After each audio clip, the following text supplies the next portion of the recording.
Baik. Lagi apa kata? Dan kamu lihat bumi ini kering, kemudian kami turunkan air ke atasnya. Hiduplah bumi itu dan suburlah. Dan menumbuhkan berbagai-bagai macam tumbuh-tumbuhan yang indah. Sesungguhnya hari kiamat itu mestilah datang. Tidak ada keraguan padanya. Dan bahawasanya Allah membangkitkan semua orang di dalam kubur. Udah mati semua orang esok. Ya. Mula-mula dihidupkan siapa? Mula-mula sebelum dihidupkan Allah tanya pembesar-pembesar penguasa-penguasa dunia ni. Allah tanya limanil mulkul yaum, kata Allah tanya. Allah tanya pemuka-pemuka dunia ni. Allah tanya George Bush, Allah tanya Barack Obama, Allah tanya Napoleon Bonaparte, Allah tanya Idi Amin. Kenal ke mana? Allah tanya siapa lagi? Saddam Hussein. Betul? Orang Malaysia siapa Allah tanya? Allah tanya Tengku Abdul Rahman, Allah tanya Datuk Hussein On, Allah tanya apa? Siapa? Mahathir Muhammad. Allah tanya limanil mulkul yaum, hari ini siapa yang berkuasa, kata Allah. Ya. Di mana dia jawab? Semua dah mati. Dia benar tak ada jawab, tenang, tak ada siapa jawab. Allah sendiri jawab. Lillahil wahidil qahhar, kata Allah. Ya. Yang berkuasa hanyalah Allah yang wahid. Apa itu wahid? Esa. Al-qahhar apa dia? Yang maha berkuasa. Allah lah yang berkuasa pada hari ini. Lepas itu Allah hidupkan Israfil. Kenapa Israfil yang dihidupkan? Kenapa? Kerana dia ada tugas. Apa tugasnya? Meniup sangkakala. Rupanya sangkakala itu dekat dia dengan mayatnya. Mayat Israfil tu. Bangkit-bangkit dia pun cekur lah sangkakala tu. Dia pun tiup. Ya?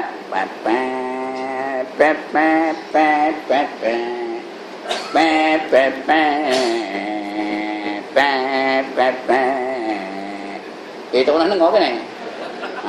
Itulah bunyi agaknya lah. Baru lagi saya ngajar di satu tempat tentang sangkakala. Artinya sangkakala tu dia macam tanduk tau. Besarnya sebesar antara langit dengan bumi tu besarnya. Besar ke kecil? Itulah besarnya. Ditiup dia Israfil. Dia macam tanduk saja. Dengar tak? Ada kan tak dengar pula. Semua makhluk dengar ya. Itu sangkakala. Semua manusia dengar. Bangkitlah manusia dari kubur. Nombor satu bangkit siapa? Nabi Muhammad sallallahu alaihi wasallam. Itu yang pertama bangkit.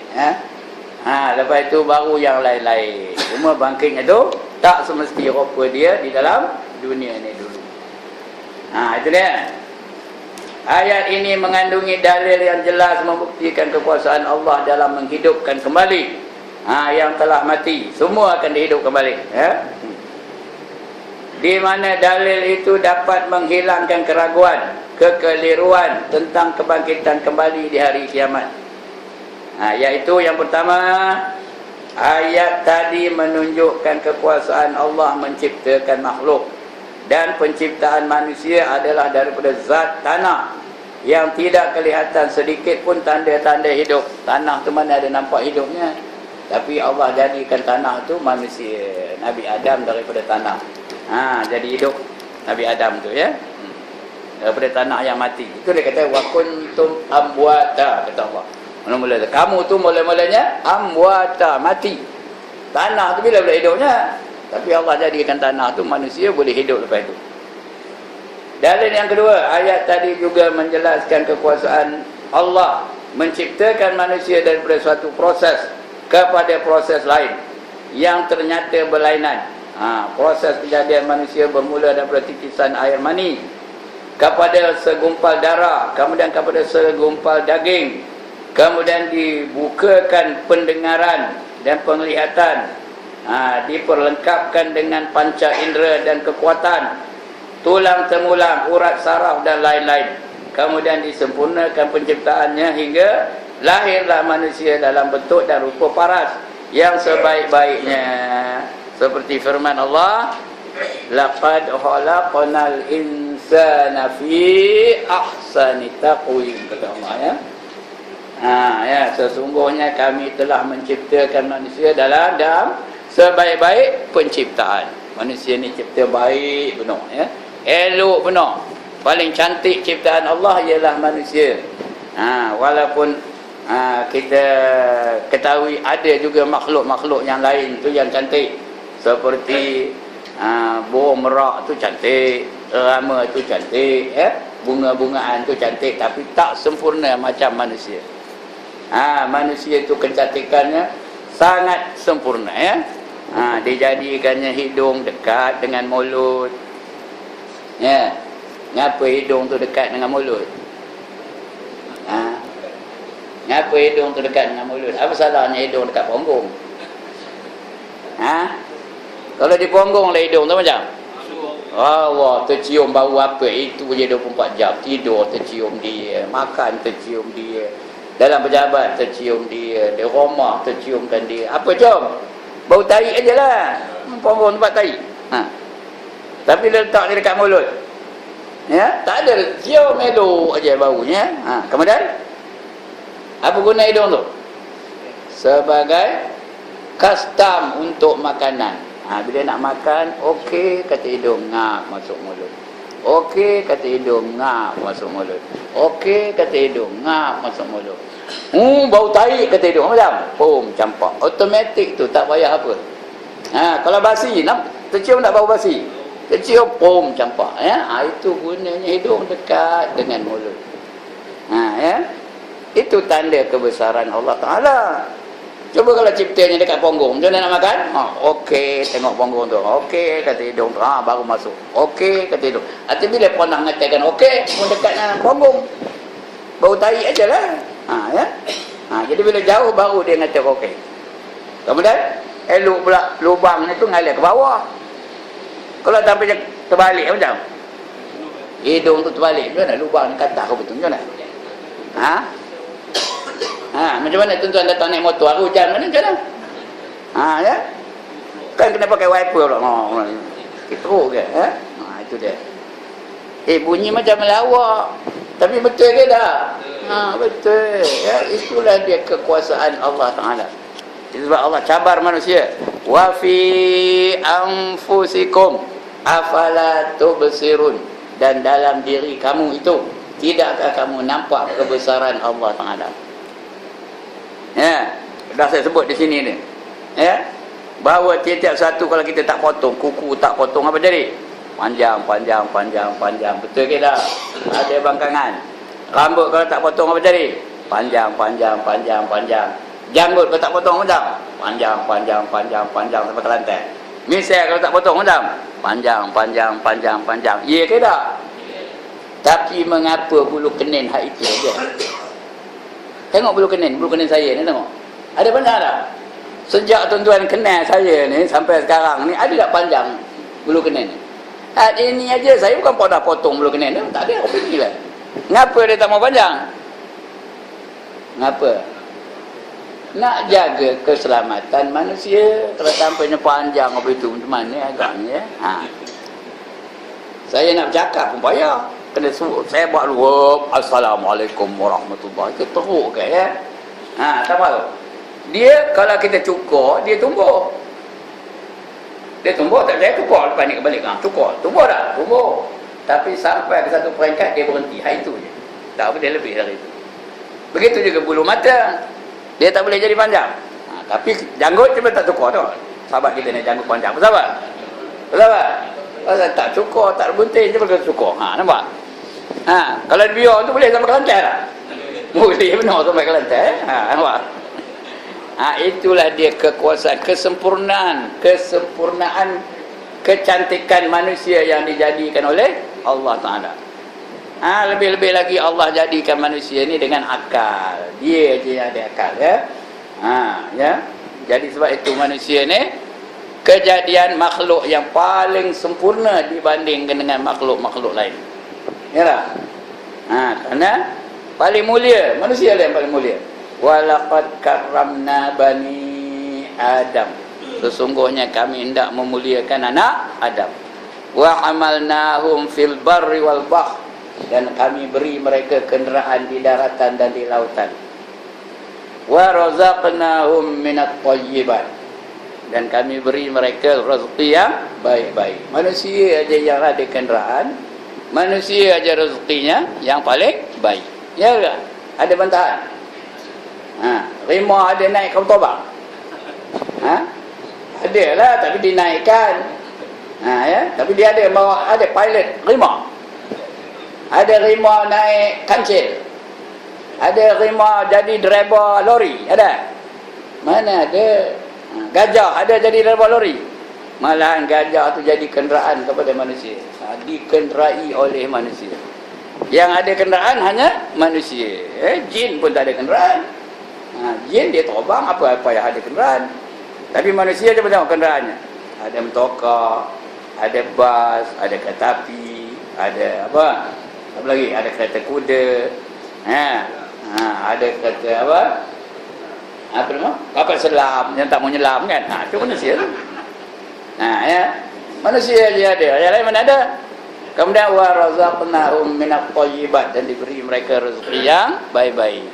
Rezeki yang paling baik halnya lah rezeki manusia. Tengok manusia makan nasi, ada berapa jenis nasi makan manusia? Ada berapa nasi? Ini orang balik tabiah tu tak tahu kan? Berapa nasi makan dia manusia? Nasi lemak, nasi minyak, nasi dagang, nasi apa? Nasi paprik, nasi goreng pula berapa jenis nasi goreng? Nasi goreng kampung, nasi goreng Cina, nasi goreng paprik, nasi goreng Pattaya, nasi goreng USA pun ada. Sikit hebat kan? Itu manusia aja. Ada pun nak tengok gajah makan nasi paprik? Mana ada, manusia aja. Jin pun apa makannya? Tulang aja. Itulah dia hebatnya manusia ya. Allah jadikan manusia tu. Itu dia. Laqad khalaqnal insana fi ahsani taqwim. Sesungguhnya kami jadikan penciptaan atau menciptakan manusia dalam sebaik-baik penciptaan ya. Dengan penciptaan demikian, apakah Allah tidak berkuasa menghidupkan kembali manusia yang telah mati? Menghidupkan manusia kembali adalah merupakan pemindahan daripada suatu proses kepada satu proses yang lain. Itu senang je. Bagi Allah senang je ya. Di mana orang-orang yang mengingkarinya dapat melihat contoh-contoh proses pada dirinya dan pada diri setiap manusia di permukaan bumi ini. Kita ni pun berubah tak daripada dulu sampai sekarang? Berubah tak keadaan kita ni? Berubah. Mula-mula zaman bayi, lepas tu zaman kanak-kanak, lepas tu zaman remaja, lepas tu zaman dewasa, lepas tu zaman tua, lepas tu zaman kanak-kanak balik ya. Itu kita ni proses manusia tu. Saya ni dah dekat nak jadi zaman kanak-kanak balik. Ya, sudah tua, dia zaman tua, sedang tua dah ni. Tapi dah dekat benar nak jadi zaman kanak-kanak balik. Kegemaran pun dah macam kanak-kanak juga. Kalau pergi orang kahwin, dia gemar makan apa? Saya ni lah gemar makan apa? Makan aiskrim, pandai pun. Itu orang tua lah tu. Nak minta segan, suruh orang tu minta aku aiskrim tu. Makannya macam budak kecil. Ya? Tak percaya, tengok di Mekah.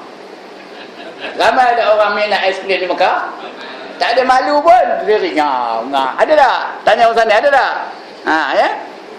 Itu kembali kepada zaman kanak-kanak tu. Ya? Dah dekat benar dah. Jadi zaman kanak-kanak. Sudahnya esok main guli lah. Ya? Itu proses-proses yang dilalui oleh manusia. Al-Ustaz Said Qutb. Said Qutb ni pemimpin bagi pertubuhan Ikhwanul Muslimin ya. Di Mesir. Dia akhirnya mati di tali gantung. Telah menarik perhatian kepada suatu pengertian yang sangat mendalam terkandung dalam ayat-ayat yang berikut. Katanya, proses penciptaan bayi dalam rahim dan perkembangan hidup kanak-kanak setelah mencelik mata melihat dunia ini menunjukkan adanya iradah, adanya kehendak Allah. Iradah tu kehendak Allah, ketentuan Allah yang mentadbirkan proses-proses tersebut. yang bertujuan mengangkat manusia supaya sampai kepada peringkat di alam akhirat. Kerana apabila manusia tidak dapat mencapai kesempurnaan sejati dalam hidup di dunia ini, maka setelah sampai kepada peringkat sempurna penciptaan tubuh badannya, ia pun mulai patah turun. Dari mulai lemah hingga ia tidak mengetahui lagi sesuatu pun yang dahulunya telah diketahuinya. Itu dah sampai kepada peringkat nyanyuk lah, dah apa tak erti lagi dah ya? Dulu tahu, sekarang dah tak tahu. Dulu banyak ayat hafalannya, sekarang ni qul huwallahu pun tak hafal. Itu dia, itu dah peringkat nyanyuk tu. Maka pastilah ada alam akhirat yang akan menyampaikan manusia kepada kesempurnaan yang sejati. Lepas itu akhirat lah ya. Pergi ke akhirat esok, kembalilah pengetahuan dia sampai kepada kesempurnaan sejati. Maka kejadian manusia yang melalui beberapa proses itu menunjukkan kepada kebangkitan. Kebangkitan kembali di alam kiamat. Jadi hari kiamat dari dua segi. Apa dua segi itu? Dari segi zat yang berkuasa menciptakannya, berkuasa pula menghidupkannya kembali. Dari segi iradah Allah, ketentuan Allah yang mengurus segala-galanya akan kesempurnaan dan menyempurnakan kesempurnaan sejati bagi manusia di alam akhirat. Ayat ini ajalah kita baca. Dan demikianlah perhimpunnya itu akan datang kita baca insya-Allah ya. Sekarang inilah bacaan kita ya. Ada masalah silakan.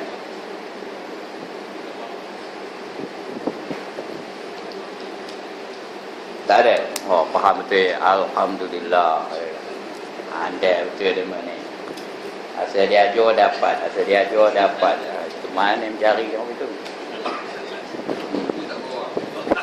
Ya? Buku tak bawa. Itu dia yang kata saya ya.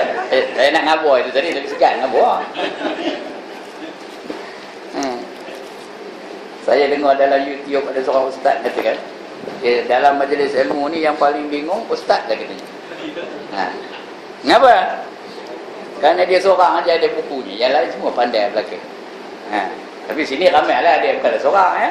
Ada setengah tempat tu ustaz tu seorang aja ada buku, yang lain apa tak ada. Pandai betul dia tu.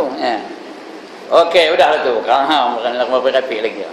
Sekian, ampun maaf aku qauli hadza wa astaghfirullahal azim li wa lakum wa lisa'il muslimin wal muslimat wa ya fawzal mustaghfirin wa ya najatat taibin. Assalamualaikum warahmatullahi wabarakatuh.